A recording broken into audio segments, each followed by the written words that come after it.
Minecraft's 1.20 update is different than past updates. The past updates seem to have overpromised and underdelivered, so this time, Mojang is being cautious with the features that they announce. Only features that are ready or are far in the development process are going to be shared with us, but what features are we hoping to see get announced in the seemingly 1.20 desert update? That's what we're exploring today. Let's do it, and be sure you let me know in the comments what feature you want to see the most, be it on this list or not. In a 10 oasis biome, Minecraft's deserts are, well, deserted. A desert pyramid, sometimes called the desert temple, is a sandstone structure that's sometimes generated in deserts.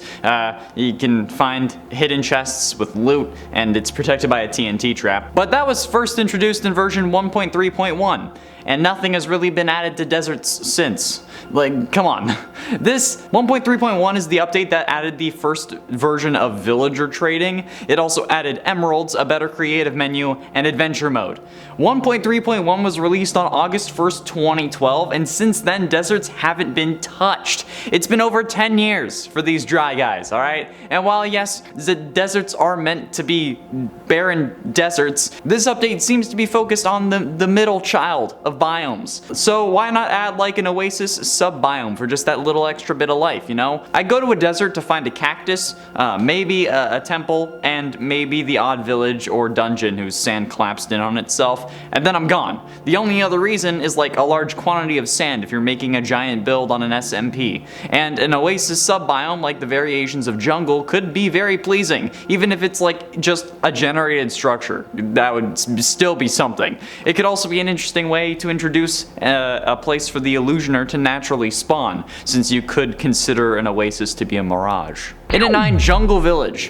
Villages are a fairly common occurrence in Minecraft. However, while you may find villages around in most biomes, you will never find a village in a swamp or jungle biome, even though there are textures specifically for jungle and swamp biomes for villagers. They have special clothes, even though it can never happen. Villages can't generate in these biomes unless they spawn in a biome next to a jungle or swamp. But given the addition of bamboo as a functional wood in the coming update as well, the possibility of having jungle villages could be coming. Each village type uses the wood that is found in its area. Snowy villages use spruce, plains uses oak, savanna uses acacia, desert villages use sandstone because there's no wood. You get the idea. So, with bamboo being a proper block this time around, there is now another type of wood that jungle villages can use that isn't as goddamn fugly as normal jungle wood planks. Jungle wood literally looks rotten, okay? So, if it was to generate, it would probably be in the sparse jungle biome, or maybe in a bamboo forest biome or something similar. A biome that isn't actually like packed to the brim with trees, but it's a possibility that I would enjoy.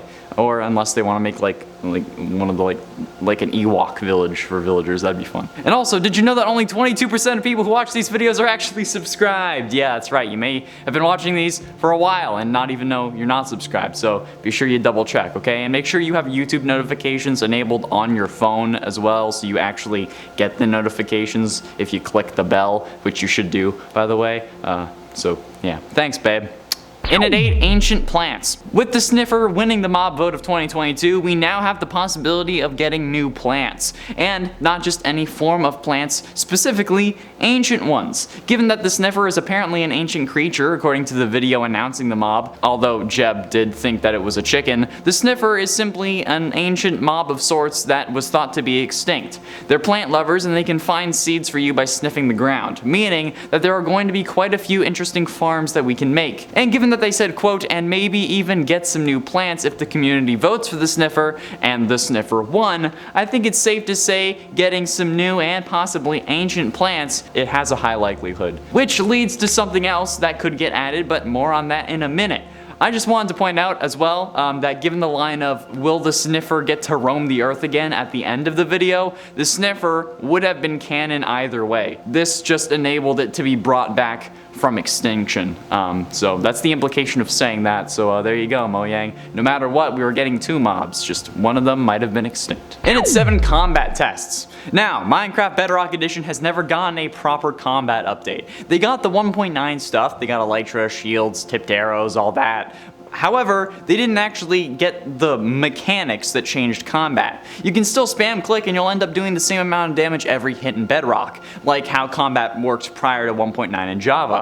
But what I would personally like to see is some of the combat test mechanics and the combat snapshots added to the game. Axe enchantments specific to combat is one thing in particular that I saw that I think is a great idea. The cleaving enchantment would really be cool. Weapon reach would also certainly be an interesting one, although I don't really know how that would work since technically all of the weapons are the same length. A shield indicator option that lets you know when your shield is working. Arm fatigue with arrows would be an interesting feature. It kind of ruins snipers a little bit. And an increased attack speed for axes would also be nice, but that would result in them getting nerfed as well. They'd only do half a heart more damage than their sword counterparts, which basically makes them useless unless you're fighting against someone using a shield. But I'd also personally like the 1 durability loss for axes when in combat instead of 2, because that still hasn't really been fixed. And like, while a couple of these features could be cool, as long as you don't add crouch to block in Java, or if you do add it, you don't make it enabled by default, that would be great. Thank you, I hate that.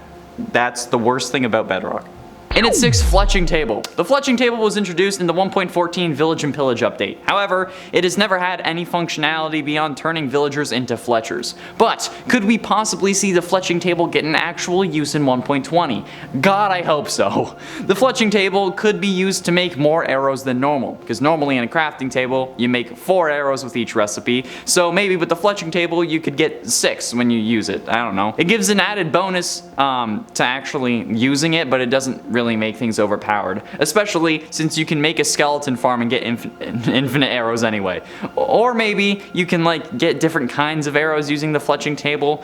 Maybe wooden, iron, or gold arrows could be kind of cool. I don't know, just something that actually makes the fletching table useful instead of just a block for villagers. Halfway through into number 5, vultures. Now, this isn't a confirmed feature, but in the Minecraft biome vote of 2019, we saw a new savanna concept that showcased multiple things like tumbleweeds, new cacti, and a vulture mob that, in a way, is like the evil twin to the allay. Mechanic-wise, at least, since the vulture would take items like the allay, but it wouldn't like to give it back. Vultures, since they were a desert-themed mob, could actually end up being added in 1.20, if they choose to do so. I think it would be awesome, and it would definitely fit the whole desert theme, not to mention that they could be used as ways to possibly locate structures. With a couple of tweaks, the vultures could be changed from a mob that takes items to a mob that circles above structures in desert biomes, like a desert temple, since there is rotten flesh commonly in the chest at the bottom, and vultures are scavengers. It could be a new and cool way to liven up deserts a little bit. Plus, it's a bird, and I'd like to be able to befriend them so that you can have a pet bird, okay? Because we can't tame bats, and I would really like to be a falconeer even though it's a vulture.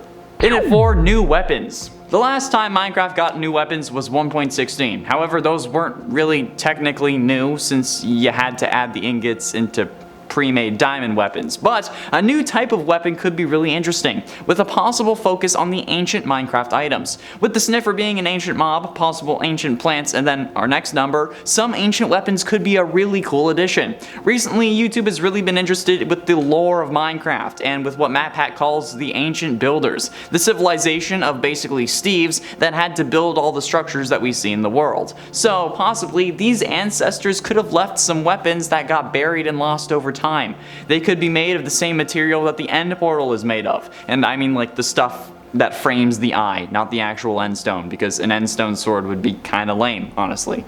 But some cool ender themed tools that would be extremely rare would be insane and really be something to get fans talking, especially after how the last few updates were received. You kinda need that. Getting close to the end, and at number 3, archaeology. Archaeology was an intended feature in the 1.17 Caves and Cliffs update that was going to allow players to find items with a copper or weathered copper brush by using it on sand, gravel, dirt, and possibly other blocks found in a new structure, the archaeology site. Probably only blocks naturally generated in this structure would be brushable. You couldn't just go around a whole desert brushing away. But possible items that could be found included diamond blocks, emerald blocks, and ceramic shards of any color. Possibly you could up this and add ancient weapons as well, and maybe the vultures could circle around these structures. The feature wasn't actually released along with any of the 1.17 18, or 19 features, despite being one of the more interesting ideas that was announced actually. And with the theme of this update seemingly being the desert and the jungle, archaeology seems like a very possible addition. And honestly, I hope it gets added in, okay? I was disappointed to see that it was left out of both of the caves and cliffs parts and then the wild update, so the ability to brush away some sand blocks in a desert update is one of the best features that I think they really could add for this, in my opinion. But what do you think? Do you want archaeology in 1.20? Let me know in the comments. But ultimately, in at number 2, Moo Bloom. Okay, here we go.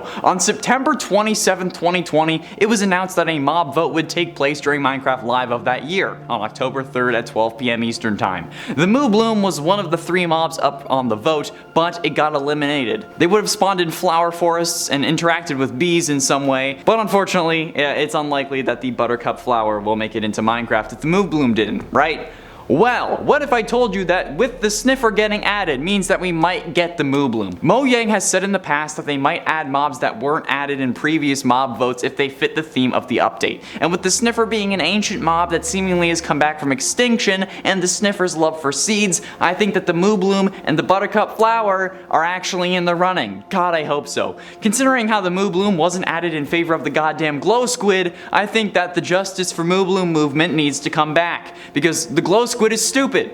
Especially when we could have made cows the gods of Minecraft, able to adapt to different biomes. So, let's bring the hashtag Justice for Moo Bloom movement back, okay? Because this needs to be vindicated. I need the Moo Bloom, damn it. Even my keys are mad. And finally, in at number 1, more camels. With the upcoming camel edition, which was confirmed as it's meant to be like a 2-player horse in a sense, the possibility of camel variants is very possible. There are multiple horses with multiple different levels of speed, jump height, and health, so I'd assume the same thing is going to happen with camels. But not only that, I feel like they were pushing the whole 2 players can ride 1 camel thing so hard that it's going to be rarer than they made it seem. In real life, camels come with 1 or 2 humps, and the only ones that were showcased during the live had 1. I don't think it would be surprising if they added both versions and made the camels with 1 hump rarer, like donkeys with horses. And yeah, the 2 humped camels would only hold 1 person, since I mean, how else is that supposed to work? And the 1 humped camels would be the only ones able to have 2 players ride it, probably why they were being showcased so much in the live. So I'm making an educated guess saying that camels will have variations on humps, speed, health, and possibly jump length, considering how they're meant to jump over ravines. But God, I hope that YouTube doesn't think I'm talking about something else, because that could get awkward. I'm talking about camel humps, YouTube, alright? It's educational. That's all the time we have for today, friends. Thank you all so much for watching. I have been a charming Connor Monroe, and I'll see you in another video. At least I didn't say camel toe, right?